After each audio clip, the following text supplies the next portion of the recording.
Everyone, welcome back to Jyothi logs Kannada. ಎಲ್ಲರೂ ಹೇಗಿದ್ದೀರಾ? ಎಲ್ಲರೂ ಚೆನ್ನಾಗಿದ್ದೀರಾ ಅನ್ಕೋತೀನಿ. ನಾನು ಕೂಡ ತುಂಬ ಚೆನ್ನಾಗಿದ್ದೀನಿ. ಸೊ ಇದು ಬಂದು ಫ್ರೈಡೇ ವ್ಲಾಗ್ ಆಗಿರುತ್ತೆ. ಸೊ ಆ್ಯಸ್ ಯೂಶುವಲ್ ನಾನು ಮಾರ್ನಿಂಗಿಂದ ವ್ಲಾಗ್ನ ಸ್ಟಾರ್ಟ್ ಮಾಡ್ತಾ ಇದ್ದೀನಿ. ಬೆಳಗ್ಗೆ ಯಾವಾಗ್ಲೂ ಹಿಂದಿನ ದಿನನೇ ಪ್ಲ್ಯಾನ್ನ ಮಾಡ್ಕೊಂಡ್ಬಿಟ್ರೆ ಟಿಫನ್ ಬೇಗ ಆಗುತ್ತೆ. ಆದರೆ ನಂದೇನು ಪ್ಲ್ಯಾನಿಂಗ್ ಇರಲಿಲ್ಲ. ಆದರೆ ನನ್ನ ಮಗಳು ಮಾತ್ರ ನನಗೆ ಬೆಳಗ್ಗೆ ಇಡ್ಲಿನೇ ಬೇಕು ಅಂತ ಕೇಳಿದ್ಲು. ಹಂಗಾಗಿ ನಾನು ಫ್ಲಿಪ್ಕಾರ್ಟ್ ಮಿನಿಟ್ಸಲ್ಲಿ ದೋಸೆ ಇಟ್ಟು ಇಡ್ಲಿ ಬ್ಯಾಟರ್ ಬರುತ್ತಲ್ವ, ಅದನ್ನು ಬುಕ್ ಮಾಡ್ಕೊಂಡಿದ್ದೆ. ಅದು ಹೇಗಿರುತ್ತೋ ಏನೋ ಅಂತ ಅಂದ್ಕೊಂಡು ಬುಕ್ ಮಾಡಿದೆ. ನಾನು ಬುಕ್ ಮಾಡಲ್ಲ, ಮನೇಲೇ ಇಡ್ಲಿ ಹಿಟ್ಟನ್ನ ಅಥವಾ ದೋಸೆ ಹಿಟ್ಟನ್ನ ಪ್ರಿಪೇರ್ ಮಾಡಿಬಿಟ್ಟು ಮಾಡ್ಕೊಳ್ಳೋದು. ಫಸ್ಟ್ ಟೈಮ್ ನಾನು ತರಿಸ್ಕೊಂಡಿರೋದು. ಹೆಂಗಿರುತ್ತೋ ನೋಡೋಣ ಅಂತ ತರಿಸ್ಕೊಂಡೆ. ಅದು ಸ್ವಲ್ಪ ತಿಕ್ಕಾಗಿತ್ತು. ಸೊ ಹಂಗಾಗಿ ಸ್ವಲ್ಪ ನೀರು, ಉಪ್ಪು ಮತ್ತು ಸಾಲ್ಟ್ನ ಹಾಕ್ಬಿಟ್ಟು ಮಿಕ್ಸ್ ಮಾಡಿಬಿಟ್ಟು ಅದು ಸ್ವಲ್ಪ 10 ನಿಮಿಷ ಅದರಲ್ಲಿ ಚೆನ್ನಾಗಿದಾಗಲಿ ಅಂತ ಅಂದ್ಬಿಟ್ಟು ಸಪ್ರೇಟಾಗಿ ಇಟ್ಟಿರ್ತಿದ್ದೀನಿ. ಸರಿ ಅಂತ ಇಲ್ಲಿ ಇಡ್ಲಿಗೆ ನಾನು ಚಟ್ನಿ ಮಾಡ್ಕೊಳ್ಳೋಣ ಅಂತ ಅಂದ್ಬಿಟ್ಟು ಮಾಡ್ಕೊತಾ ಇದ್ದೀನಿ. ಚಟ್ನಿಗೆ ನಾನು ನಾರ್ಮಲ್ಲಾಗಿ ಕಡಲೆ ಬೀಜ ಜಾಸ್ತಿ ಹಾಕ್ಬಿಟ್ಟು ಕಡಲೆ ಬೀಜ ಚಟ್ನಿನ ಮಾಡ್ತೀನಿ. ಕೊಬ್ಬರಿನ ಯೂಸ್ ಮಾಡೋದು ಆಲ್ಮೋಸ್ಟ್ ಕಮ್ಮಿನೇ. ಸ್ವಲ್ಪ ಕಡಲೆ ಬೀಜ, ಕಡಲೆ ಪಪ್ಪಿನ ಚಟ್ನಿ ಮಾಡಿದ್ರೆ ನಮ್ಮ ಮನೇಲಿ ಜಾಸ್ತಿ ಇಷ್ಟಪಟ್ಟು ತಿಂತಾರೆ. ಸೊ ಹಂಗಾಗಿ ಇದಕ್ಕೆ ಒಂದು ಚೆಕ್ ಸೈಜ್ ಈರುಳ್ಳಿ, ಹಾಗೆಯೇ ಒಂದು 4ರಿಂದ 5 ಹೆಸರು ಬೆಳ್ಳುಳ್ಳಿ, ಒಂದು 4 ಹಸಿಮೆಣಸಿನ್ಕಾಯಿ, ಸ್ವಲ್ಪ ಕೊತ್ತಂಬರಿ ಸೊಪ್ಪು, ಇದಕ್ಕೆ ಸ್ವಲ್ಪ ಹುಣಸೆ ಹಣ್ಣು, ಹಾಗೆಯೇ ಕಡಲೆಪಪ್ಪು ಒಂದು ಅರ್ಧ ಕಪ್ ಆಗೋಷ್ಟು ತೊಗೊಂಡಿದ್ದೀನಿ. ಇದಕ್ಕೆ ಸ್ವಲ್ಪ ಕಡಲೆ ಬೀಜನ ಸೇರಿಸ್ಕೊಂಡಿದ್ದೀನಿ. ಸ್ವಲ್ಪ ಟೇಸ್ಟು ಚೆನ್ನಾಗಿ ಕೊಡುತ್ತೆ. ಸೊ ಹಂಗಾಗಿ ಇದಕ್ಕೆ ಸ್ವಲ್ಪ ಹುಣಸೆ ಹಣ್ಣು, ಹಾಗೆಯೇ ಸ್ವಲ್ಪ ಉಪ್ಪು, ಸ್ವಲ್ಪ ನೀರನ್ನು ಸೇರಿಸ್ಕೊಂಡು ಚೆನ್ನಾಗಿ ನುಣ್ಣಗೆ ರುಬ್ಕೊಂಬಂದ್ಬಿಡ್ಬೇಕು. ಇಡ್ಲಿಗೆಲ್ಲ ಸ್ವಲ್ಪ ನೀರಾಗಿದ್ದರೆ ಚೆನ್ನಾಗಿರುತ್ತೆ ಚಟ್ನಿ. ಹಂಗಾಗಿ ಸ್ವಲ್ಪ ನೀರನ್ನ ನಿಮ್ಗೆ ಯಾವ ಥರ ಬೇಕೋ ಆ ಥರ ಸೇರಿಸ್ಕೊಂಡು ರುಬ್ಕೊಳ್ಳಿ.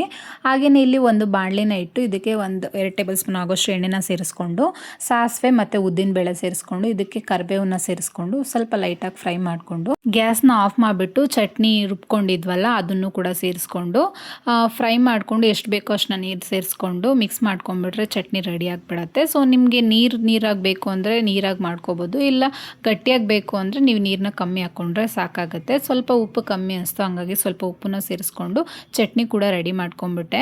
ಇವತ್ತು ಸ್ನ್ಯಾಕ್ಸ್ಗೆ ಬಂದು ನಾನು ಕಡಲೆಕಾಳು ಮತ್ತು ಹೆಸರು ಕಾಳು ರಾತ್ರಿನೇ ನೆನೆಸಿಟ್ಟಿದ್ದೆ. ಸೊ ಅದರಲ್ಲಿ ಏನಾದರೂ ಸ್ನ್ಯಾಕ್ಸ್ ಮಾಡೋಣ ಅಂತ ಅಂದ್ಬಿಟ್ಟು ನೆನೆಸಿಟ್ಟಿದ್ದೆ. ಇದರಲ್ಲಿ ನಾನು ಆಲ್ಮೋಸ್ಟು ಸಾಲಾಡೇ ಜಾಸ್ತಿ ಮಾಡೋದು. ಸಾಲಾಡು ತುಂಬ ಚೆನ್ನಾಗಿರುತ್ತೆ. ಹಂಗಾಗಿ ನನ್ನ ಮಗಳು ಹೆಂಗೆ ಗೊತ್ತಾ, ಮನೇಲಿದ್ದರೆ ಸ್ವಲ್ಪ ತಿನ್ನೋದಕ್ಕೆ ಹಠ ಮಾಡ್ತಾಳೆ, ಸ್ಕೂಲಲ್ಲಿ ಹೋದರೆ ಸ್ವಲ್ಪ ಬೈಕಾದರೂ ತಿಂತಾಳೆ ಅಂತ ಅಂದ್ಬಿಟ್ಟು ನಾನು ಈ ಥರ ಏನಾದರೂ ಒಂದು ಮಾಡ್ಕೊಡ್ತಾ ಇರ್ತೀನಿ. ಯಾಕಂದರೆ ಫ್ರೆಂಡ್ಸ್ ಇರ್ತಾರೆ ಮತ್ತು ಮ್ಯಾಮ್ ಇರ್ತಾರೆ, ಬೈಕಾದರೂ ತಿಂತಾರೆ. ಹಂಗಾಗಿ ಹಾಗೆಯೇ ಸ್ವಲ್ಪ ಜೋಳ ಕೂಡ, ಒಂದು ಜೋಳ ಇತ್ತು, ಅದನ್ನು ಕೂಡ ನೀಟಾಗಿ ಬಿಡಿಸಿಟ್ಕೊಂಡಿದ್ದೆ. ಅದು ಕೂಡ ಅದ್ರ ಜೊತೆಗೆ ಹಾಕ್ಕೊಂಡು ಒಂದು ಸ್ವಲ್ಪ ಉಪ್ಪನ್ನು ಸೇರಿಸ್ಕೊಂಡು ಬೇಯಕ್ಕೆ ಇಟ್ಟಿದ್ದೀನಿ. ಇದನ್ನು ಕಾರ್ನ್ ಸಾಲಡು ಅಥವಾ ಕುಕುಂಬರ್ ಸಾಲಡು ಏನು ಬೇಕಾದರೂ ಅನ್ಬೋದು. ತುಂಬ ಹೆಲ್ತಿ ಮತ್ತು ತುಂಬಾ ಒಳ್ಳೆಯದು ದೇಹಕ್ಕೆ. ಹಾಗೆಯೇ ಇಲ್ಲಿ ಇಡ್ಲಿ ಮಾಡ್ಕೊಂಡ್ಬಿಡೋಣ ಅಂತ ರೆಡಿ ಮಾಡ್ಕೋತಾ ಇದ್ದೀನಿ. ಇಡ್ಲಿ ಪಾತ್ರೆಗೆ ಒಂದು ಸ್ವಲ್ಪ ನೀರನ್ನು ಹಾಕ್ಬಿಟ್ಟು ಇದನ್ನು ಬೇಯಕ್ಕೆ ಇಟ್ಟಿದ್ದೀನಿ, ಅಂದರೆ ಬಿಸಿ ಆಗಕ್ಕೆ ಇಟ್ಟಿದ್ದೀನಿ. ಹಾಗೆಯೇ ಇಲ್ಲಿ ಇಡ್ಲಿ ತಟ್ಟೆಗೆ ಸ್ವಲ್ಪ ಕ್ಯಾರೆಟ್ ತುರಿದಿದ್ನಲ್ವ, ಅದನ್ನು ಕೂಡ ಕ್ಯಾರೆಟ್ ತುರಿದಿರೋದನ್ನ ಸೇರಿಸ್ಕೊಂಡು, ನನ್ನ ಮಗಳಿಗೆ ಸ್ವಲ್ಪ ಯೂನಿಕ್ ಆಗಿರಲಿ ಅಂತ ಅಂದ್ಬಿಟ್ಟು ಕ್ಯಾರೆಟ್ನೆಲ್ಲ ಶೇಪಾಗಿ ಕಟ್ ಮಾಡಿ ಇಟ್ಕೊಂಡಿದ್ದೆ. ಅದನ್ನು ಕೂಡ ತೋರಿಸ್ತೀನಿ. ಅಂದರೆ ಸ್ವಲ್ಪ ಇಷ್ಟಪಟ್ಟು ತಿಂತಾರೆ, ಸ್ವಲ್ಪ ಯೂನಿಕ್ ಆಗಿರುತ್ತೆ ಅಂತಂದ್ಬಿಟ್ಟು ಆ ಥರ ಮಾಡಿದೆ. ನಮ್ಮ ಮನೆಯವ್ರಿಗೆ ಏನೂ ಬೇಡ, ನಂಗೆ ನಾರ್ಮಲಾಗಿ ಹಾಕು, ನಾನೇನು ಚಿಕ್ಕ ಮಗುನ ಅಂತ ರೇಗಿಸ್ತಾಯಿದ್ರು. ಸರಿ ಅಂತ ಅವ್ರಿಗೂ ಕೂಡ ಸಪ್ರೇಟಾಗಿ ಅದನ್ನ ಮಾಡಿಕೊಂಡೆ. ಈ ಥರ ಕ್ಯಾರೆಟ್ನ ಲಿಪ್ ಆ ಥರ ಕಟ್ ಮಾಡಿ, ಕಣ್ಣಿಗೆ ನಾನು ಬೀನ್ಸ್ನ ರೌಂಡಾಗಿ ಕಟ್ ಮಾಡಿಬಿಟ್ಟು ಅದನ್ನು ಕೂಡ ಹಾಕ್ಕೊತಾ ಇದ್ದೀನಿ, ಸ್ವಲ್ಪ ಚೆನ್ನಾಗಿ ಕಾಣುತ್ತೆ ಅಂತಂದ್ಬಿಟ್ಟು.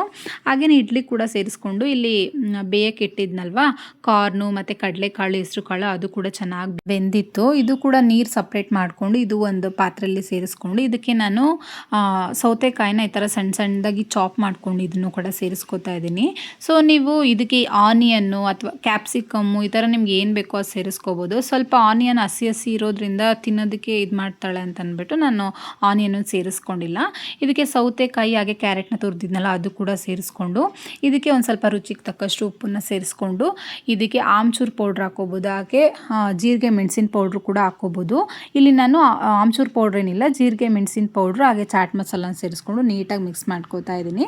ಇಷ್ಟಾದರೆ ಸಾಕಾಗುತ್ತೆ. ಒಂದು ಒಳ್ಳೆ ಹೆಲ್ದಿ ಸ್ನ್ಯಾಕ್ಸ್ ಅಂತೂ ರೆಡಿ ಆಗಿಬಿಡುತ್ತೆ. ನಮ್ಮ ಹಸ್ಬೆಂಡ್ಗಂತೂ ಈ ಥರ ಮಾಡಿಕೊಟ್ರಂತೂ ತುಂಬ ಇಷ್ಟಪಟ್ಟು ತಿಂತಾರೆ. ಅವ್ರು ಸ್ವಲ್ಪ ಹೆಲ್ತ್ ಕಾನ್ಷಿಯಸ್ ಆಗಿರೋದ್ರಿಂದ ಈ ಥರ ಎಲ್ಲ ತುಂಬ ಇಷ್ಟಪಟ್ಟು ತಿಂತಾರೆ. ಸೊ ಹಂಗಾಗಿ ಅವಾಗವಾಗ ಏನಾದರೂ ಒಂದು ಮಾಡ್ತಾ ಇರ್ತೀನಿ. ಹಾಗೆಯೇ ಇಲ್ಲಿ ಇಡ್ಲಿ ಕೂಡ ಇಟ್ಟಿದ್ನಲ್ವ, ಅದು ಕೂಡ ಚೆನ್ನಾಗಿ ಬೆಂದಿತ್ತು.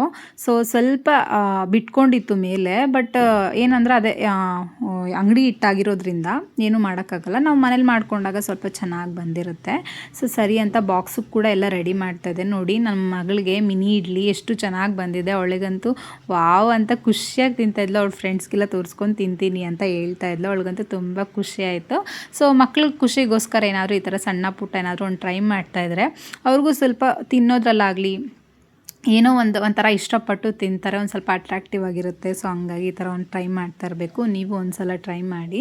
ಹಾಗೆಯೇ ಇಲ್ಲಿ ಬಾಕ್ಸ್ಗೆಲ್ಲ ಎಲ್ಲ ರೆಡಿ ಮಾಡ್ತಾಯಿದ್ದೆ, ಬಾಕ್ಸ್ಗೆಲ್ಲ ಹಾಕಾಡ್ತಾಯಿದ್ದೆ. ಆಲ್ರೆಡಿ ಟೈಮ್ ಆಗೇ ಹೋಗಿತ್ತು. ಸೊ ಬೆಳಗ್ಗೆ ಏನೂ ಮಾಡೋಕ್ಕಾಗಲ್ಲ, ಎಷ್ಟೇ ನಾವು ಬೇಗ ಅಂತ ಅಂದ್ಕೊಂಡ್ರು ಅದು ಟೈಮ್ ಫಾಸ್ಟಾಗಿ ಹೋಗ್ತಾ ಇರುತ್ತೆ, ಏನೂ ಮಾಡೋಕ್ಕಾಗಲ್ಲ. ಸರಿ ಅಂತ ಅವ್ರನ್ನೂ ಕೂಡ ಎಲ್ಲ ಕಳಿಸ್ಬಿಟ್ಟು ನಾನಿಲ್ಲಿ ಇಡ್ಲಿನೂ ಬೇಡ ಅನಿಸ್ತು, ದೋಸೆ ಮಾಡ್ಕೊಳ್ಳೋಣ ಅಂತ ಅನ್ನಿಸ್ತು. ಸೊ ಹಂಗಾಗಿ ಇಲ್ಲಿ ದೋಸೆ ಮಾಡ್ಕೊತಾ ಇದ್ದೀನಿ. ಸ್ವಲ್ಪ ಆನಿಯನ್ ಕಟ್ ಮಾಡಿರೋದು ಇತ್ತು, ಹಾಗೆಯೇ ಕೊತ್ತಂಬರಿ ಸೊಪ್ಪು, ಹಾಗೆ ಕ್ಯಾರೆಟ್ ತುರಿದಿರೋದು ಕೂಡ ಇತ್ತು. ಹಂಗಾಗಿ ಸೆಟ್ ದೋಸೆ ಥರ ಮಾಡ್ಕೊಳ್ಳೋಣ ಅಂತ ಮಾಡ್ಕೊತಾ ಇದ್ದೀನಿ. ಹಿಟ್ಟನ್ನು ಹಾಕ್ಕೊಂಡು ಇದ್ರ ಮೇಲೆ ಈರುಳ್ಳಿ ಮತ್ತು ಕೊತ್ತಂಬರಿ ಸೊಪ್ಪು ಮತ್ತು ತುರಿದಿರೋ ಕ್ಯಾರೆಟ್ನ ಸೇರಿಸ್ಕೊಂಡು ಒಂದು 5 ನಿಮಿಷ ಬೇಯಿಸ್ಕೊಂಡ್ರೆ ಸಾಕಾಗುತ್ತೆ. ಆರಾಮಾಗಿ ಸೆಟ್ ದೋಸೆ ಅಂತೂ ರೆಡಿ ಆಗಿಬಿಡುತ್ತೆ. ನನಗೆ ಒಂದು ಸ್ವಲ್ಪ ಸಿಕ್ಕಾಪಟ್ಟೆ ಇಷ್ಟ ಥರ ಗಾರ್ನಿಷ್ ಎಲ್ಲ ಹಾಕ್ಕೊಂಡು ಮಾಡ್ಕೊಂಡು ತಿನ್ನೋದಂದರೆ ತುಂಬ ಇಷ್ಟ. ಸರಿ ಅಂತ ನಾನು ಕೂಡ ಮಾಡಿಕೊಂಡು ಟಿಫನ್ ಮುಗಿಸ್ಕೊಂಡ್ಬಿಟ್ಟೆ. ಸೊ ಮೊದಲೆಲ್ಲ ಏನು ಮಾಡ್ತಿದ್ದೆ ಅಂದರೆ ಎಲ್ಲ ಕೆಲಸ ಎಲ್ಲ ಮುಗಿಸ್ಕೊಂಡು ಆಮೇಲೆ ಟಿಫನ್ ಮಾಡ್ತಾಯಿದ್ದೆ. ಇವಾಗ ನನ್ನ ಕೈಲಿ ತಡ್ಕೊಳಕ್ಕಾಗಲ್ಲ, ಅಂದರೆ ಹಶ್ವಾಗಿರೋದಕ್ಕಾಗಲ್ಲ. ಒಂದು ಸ್ವಲ್ಪ 9:30 ಒಳಗಡೆ ಒಂಚೂರು ತಿಂದ್ಬಿಡಬೇಕು ಅಂತ ಅನಿಸ್ತಾ ಇರುತ್ತೆ.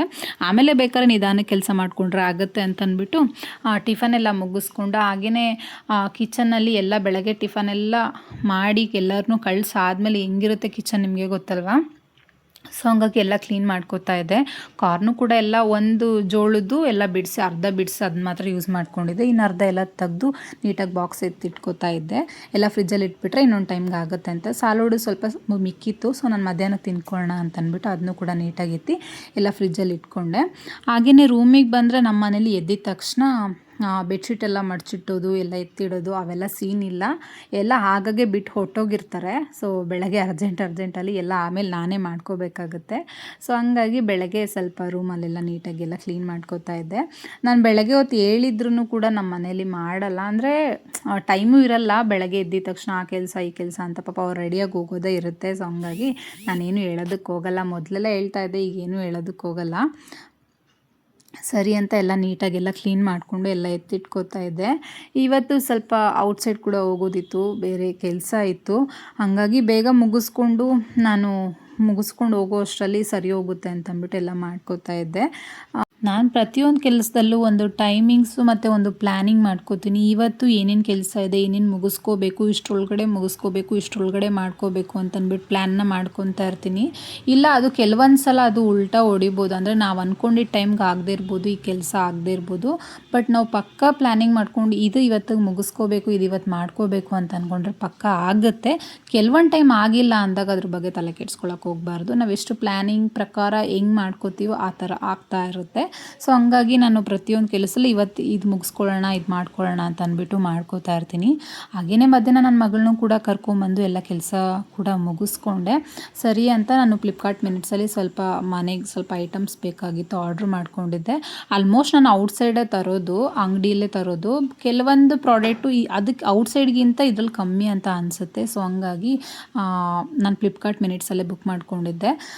ಸ್ವಲ್ಪ ಬೇಬಿ ಕಾರ್ನು ಮತ್ತು ಸಾಸಸ್ ಎಲ್ಲ ಬೇಕಿತ್ತು, ಹಾಲು, ಒಣಗಿರೋ ಮೆಣಸಿನ್ಕಾಯಿ, ಇಂಗು ಮತ್ತು ಚೀಸ್ ಸ್ವಲ್ಪ ಬೇಕಾಗಿತ್ತು, ಅದನ್ನ ಕೂಡ ಬುಕ್ ಮಾಡಿ ತರಿಸ್ಕೊಂಡೆ. ಸರಿ ಅಂತ ಈವ್ನಿಂಗ್ ಏನಾದರೂ ಸ್ನ್ಯಾಕ್ಸ್ ಮಾಡ್ಕೊಳ್ಳೋಣ ಅಂತ ಅಂದ್ಬಿಟ್ಟು ಮಾಡ್ಕೊತಾ ಇದ್ದೆ.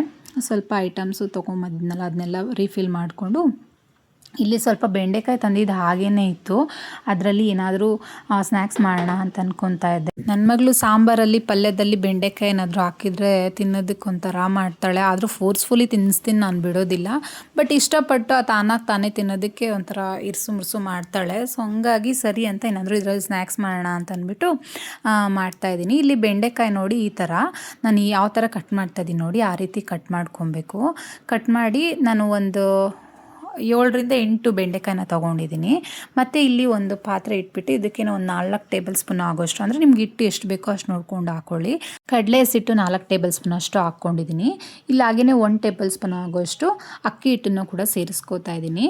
ಇದಕ್ಕೆ ನಾನು ಖಾರದ ಪುಡಿನ ಸೇರಿಸ್ಕೋತಾ ಇದ್ದೀನಿ, 1 ಟೇಬಲ್ ಸ್ಪೂನ್ ಅಷ್ಟು ಖಾರದ ಪುಡಿ, ಹಾಗೆಯೇ ಉಪ್ಪು, ಹಾಗೆಯೇ ದೋಸೆ ಸೋಡಾ ಇದನ್ನು ಕೂಡ ಸೇರಿಸ್ಕೊಂಡು ನೀಟಾಗಿ ಮಿಕ್ಸ್ ಮಾಡ್ಕೋತಾ ಇದ್ದೀನಿ. ನಿಮಗೆ ಸೋಡಾ ಬೇಡ ಅಂದರೆ ಸ್ಕಿಪ್ ಮಾಡ್ಕೋಬೋದು. ಸೇರಿಸ್ಕೊಂಡು ಇದಕ್ಕೆ ನೀರು ಎಷ್ಟು ಬೇಕೋ ಅಷ್ಟನ್ನು ಸೇರಿಸ್ಕೊಂಡು ಬಜ್ಜಿ ಮಾಡ್ತೀವಲ್ಲ ಆ ಕನ್ಸಿಸ್ಟೆನ್ಸಿ ಬರಬೇಕು. ಆ ಕನ್ಸಿಸ್ಟೆನ್ಸಿಯಲ್ಲಿ ನೀಟಾಗಿ ಮಿಕ್ಸ್ ಮಾಡ್ಕೊಬೇಕು. ನೀಟಾಗಿ ಮಿಕ್ಸ್ ಮಾಡ್ಕೊಂಡು ಬಾದ್ಮೇಲೆ ಇಲ್ಲ ನಾನು ಬಾಣಲಿ ಇಟ್ಬಿಟ್ಟು ಇದಕ್ಕೆ ಎಣ್ಣೆ ಸೇರಿಸ್ಕೋತಾ ಇದ್ದೀನಿ. ಎಣ್ಣೆ ನಾವು ಬಜ್ಜಿನ ಯಾವ ರೀತಿ ಹಾಕ್ಕೊಂಡು ಫ್ರೈ ಮಾಡ್ಕೋತೀವಲ್ಲ ಅದೇ ರೀತಿಯೇ ಫ್ರೈ ಮಾಡ್ಕೋಬೇಕು. ಬಟ್ ಗ್ಯಾಸ್ ಫ್ಲೇಮು ಸ್ವಲ್ಪ ಕಮ್ಮಿ ಇಟ್ಕೊಳ್ಳಿ. ಯಾಕೆ ಅಂದರೆ ಅದು ಒಳಗಡೆ ಎಲ್ಲ ಬೆಂಡೆಕಾಯಿ ಎಲ್ಲ ಬೇಯಬೇಕಲ್ವ, ಹಂಗಾಗಿ ಸ್ಟಾರ್ಟಿಂಗ್ ಮಾತ್ರ ಒಂದು 2 ನಿಮಿಷ ಜೋರಾಗಿ ಇಟ್ಕೊಂಡ್ರೆ ಸಾಕಾಗುತ್ತೆ. ಅದಾದಮೇಲೆ ಆ ಫ್ಲೇಮ್ನ ಕಮ್ಮಿ ಇಟ್ಕೊಂಡು ನೀಟಾಗಿ ಚೆನ್ನಾಗಿ ಬೇಯಿಸ್ಕೋಬೇಕು. ನಿಜವಾಗ್ಲೂ ಒಳ್ಳೆ ಟೇಸ್ಟಿಯಾಗಿರುತ್ತೆ. ಹಾಗೆಯೇ ಒಳಗಡೆ ಮೆಣಸಿನ್ಕಾಯಿ ಇಲ್ಲದೆ ಇರೋದ್ರಿಂದ ಮಕ್ಕಳಿಗೆ ಖಾರ ಅನಿಸಲ್ಲ, ಆರಾಮಾಗಿ ತಿಂತಾರೆ. ಸೊ ನೀವು ಒಂದ್ಸಲ ಟ್ರೈ ಮಾಡಿ. ಒಂದು ಒಳ್ಳೆ ಹೆಲ್ದಿ ಕೂಡ, ಹಾಗೆಯೇ ಈವ್ನಿಂಗ್ ಸ್ನ್ಯಾಕ್ಸ್ಗಂತೂ ಒಳ್ಳೆ ಸ್ನ್ಯಾಕ್ಸ್ ಅಂತಲೇ ಹೇಳ್ಬೋದು. ಇದ್ರ ಜೊತೆಗೆ ಒಂದು ಒಳ್ಳೆ ಕಾಫಿ ಟೀ ಇಲ್ಲಾಂದರೆ ಹೇಗಿರುತ್ತೆ. ಹಂಗಾಗಿ ಟೈಮ್ ಕೂಡ ಆಗಿತ್ತು, ಹಂಗಾಗಿ ನನ್ನ ಮಗಳಿಗೆ ಹಾಲು ಕೂಡ ಕಾಯಿಸ್ಕೊಟ್ಬಿಟ್ಟು ನಾನು ಒಂದು ಸ್ವಲ್ಪ ಕಾಫಿನ ಮಾಡಿಕೊಂಡೆ. ಈ ಕಾಫಿ ಕಾಂಬಿನೇಷನ್ ಜೊತೆಗೆ ಅಂತೂ ತುಂಬ ಚೆನ್ನಾಗಿರುತ್ತೆ, ನನಗೆ ತುಂಬ ಇಷ್ಟ. ಹಂಗಾಗಿ ಸೊ ಒಂದು ಹೆಲ್ದಿ ಫುಡ್ಡು ದೇಹಕ್ಕೆ ಹೋಗಂಗಿರುತ್ತೆ. ಹಾಗೆಯೇ ನಮಗೆ ಸ್ವಲ್ಪ ಬೋಂಡ ಬಜ್ಜಿ ಎಲ್ಲ ತಿನ್ನಬೇಕು ಅಂತೆಲ್ಲ ಫೀಲ್ ಆದಾಗ ಈ ಥರ ಮಾಡ್ಕೊಂಡು ತಿನ್ಬೋದು. ನೀವು ಒಂದ್ಸಲ ಟ್ರೈ ಮಾಡಿ ಆಯಿತಾ. ಹಾಗೆಯೇ ನನ್ನ ಚಾನಲ್ನ ಇನ್ನೂ ಯಾರೆಲ್ಲ ಸಬ್ಸ್ಕ್ರೈಬ್ ಮಾಡದೆ ನೋಡ್ತಾ ಇದ್ದೀರೋ ಪ್ಲೀಸ್ ನಾನು ಸಬ್ಸ್ಕ್ರೈಬ್ ಮಾಡಿಕೊಂಡು ವೀಡಿಯೋಸ್ನ ವಾಚ್ ಮಾಡಿ. ಹಾಗೆ ವ್ಯೂಸು ಕೂಡ ತುಂಬ ಕಮ್ಮಿ ಬರ್ತದೆ. ಪ್ಲೀಸ್ ಹೀಗೆ ಸಪೋರ್ಟ್ ಮಾಡಿ ಅಂತ ಹೇಳ್ತೀನಿ.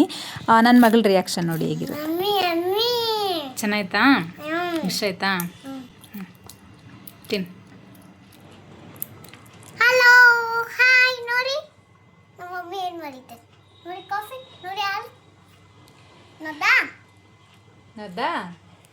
ಹೀಗೆ ಸಪೋರ್ಟ್ ಮಾಡ್ತಾ ಇರಿ ಅಂತ ಹೇಳ್ತಾ ಈ ವ್ಲಾಗ್ನ ಇಲ್ಲಿಗೆ ಎಂಡ್ ಮಾಡ್ತೀನಿ. ಸೊ ಐ ಹೋಪ್ ವಿಡಿಯೋ ಇಷ್ಟ ಆಗಿದೆ ಅನ್ಕೋತೀನಿ. ಇಷ್ಟ ಆದರೆ ಲೈಕ್ ಮಾಡಿ, ಶೇರ್ ಮಾಡಿ, ಹಾಗೆ ನಮ್ಮ ಚಾನಲ್ನ ಸಬ್ಸ್ಕ್ರೈಬ್ ಮಾಡ್ಕೊಳ್ಳಿ.